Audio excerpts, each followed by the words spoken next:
Aakalain mo ba na ang halamang ito ay may nakakamanghang pakinabang?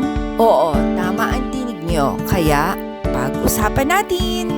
Ito ang punto tigre o ang snake plant sa English. Ito ay nanggaling sa lugar ng West Africa, ngunit dahil ito ay kayang mamuhay sa tuyong lugar, di nakakapagtaka na ito ay mayroon din sa Pilipinas. Ito ay madalas natin makita sa ating hardin at kapaligiran.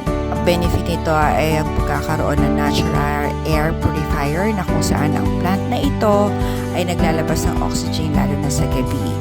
Dahil dito ay nag-improve ang air circulation within the room, kaya mahimbing ang ating tulog. Bukod sa benepisyo, ito ay isang kaalaman sa snake plant na kung saan hindi man ito nakakain, ngunit ito ay kasama sa family ng garlic, onion at asparagus.